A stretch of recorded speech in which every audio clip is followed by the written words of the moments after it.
नमस्कार. स्वराजमध्ये आपल्या सर्वांचं मनपूर्वक स्वागत. आज आपण बघूयात हिवाळा विशेष अतिशय खमंग खूप चविष्ट असे हिरव्या वाटाण्याचे वडे किंवा ताज्या मटारच्या वड्यांची रेसिपी. हे वडे चवीला खूप मस्त लागतात, बनवायला देखील खूप सोपे आहे. त्यामुळे तुम्ही नाश्त्यासाठी, चहा बरोबर खाण्यासाठी किंवा मुलांना शॉर्ट ब्रेक मध्ये देण्यासाठी करून बघू शकतात. चला तर बघूयात आता याची कृती. मटार वडे बनवण्यासाठी सर्वप्रथम आपल्याला लागणार आहे 1.5 कप ताजे सोललेले मटार.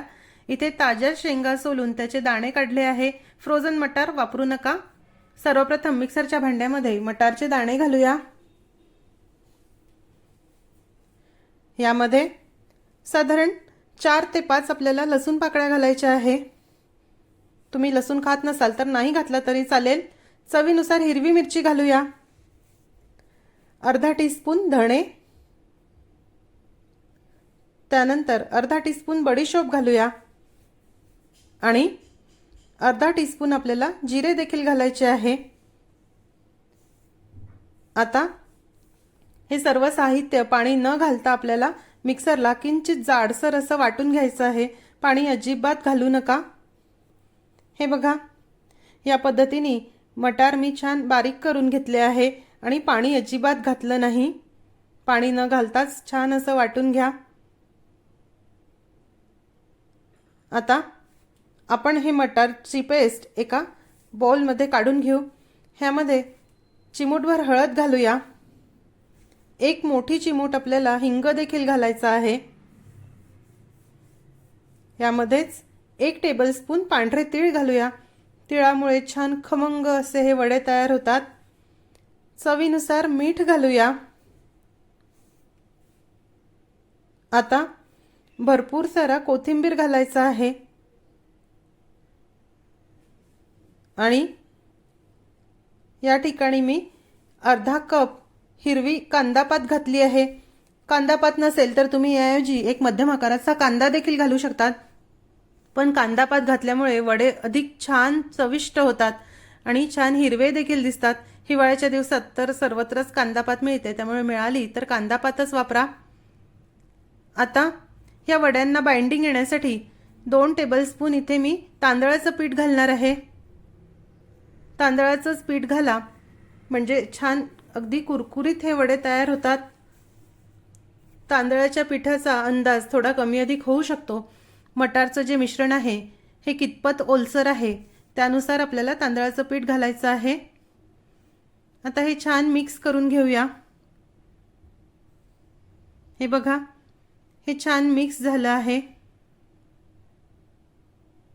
व्यवस्थित आहे. 2 टेबलस्पून तांदळाचं पीठ अगदी बरोबर इथे पुरलं आहे. आता ह्या मिश्रणाचे आपण वडे करून घेऊया. वडे बनवण्यासाठी तळहाताला थोडंसं तेल लावून घ्या, म्हणजे वडे अगदी सहज थापता येतील. हातावरच आपल्याला हे वडे थापायचे आहे. ह्यातील थोडं थोडं मिश्रण घेऊया आणि ह्याचा असा गोल करून घेऊ आणि तळहातावरच आता आपल्याला हे थापून ह्याचे लहान लहान आकाराचे वडे बनवायचे आहे. वड्यांचा आकार तुम्ही तुमच्या आवडीनुसार कमी अधिक करू शकतात, पण असे लहान आकाराचे वडे खूप छान खरपूस तळल्या जातात.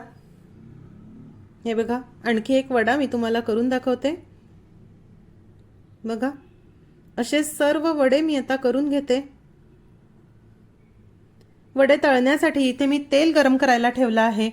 वडे तळण्यासाठी आपल्याला नेहमी करता मध्यम गरम तेल हवं आहे. आता ह्या तेलामध्ये सहज मावतील एवढे वडे घालूया.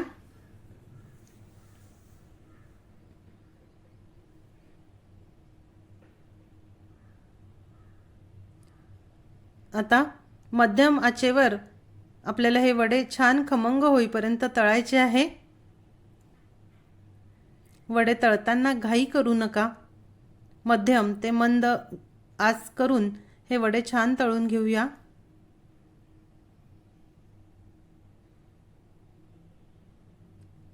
सर्वांनाच आवडेल अशी खूप मस्त टेस्टी अशी ही रेसिपी आहे. हिवाळ्याच्या दिवसामध्ये एकदा तरी नक्कीच करून बघा.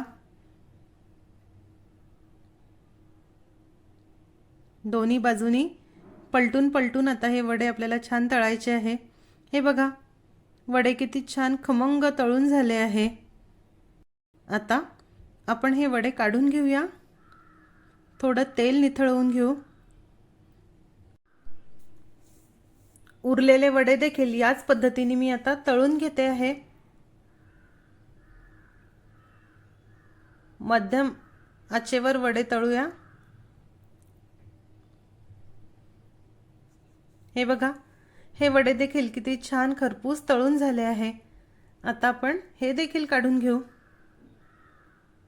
अतिशय चविष्ट गरमागरम खूप खमंग असे मटारचे वडे तयार आहे. हे बघा, तुम्ही बघू शकता याचं टेक्स्चर. अप्रतिम चवीचे हे मटार वडे होतात.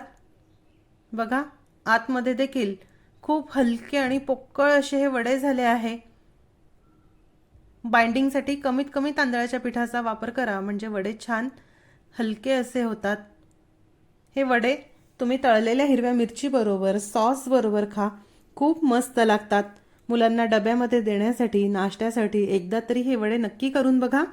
आजची रेसिपी आवडल्यास रेसिपीला लाईक करायला व शेअर करायला विसरू नका. माझ्या चॅनलला देखील नक्की सबस्क्राईब करा. अशीच एक छानशी रेसिपी घेऊन भेटूया स्वराजच्या पुढच्या भागामध्ये. तोपर्यंत चवीने खा आणि निरोगी राहा.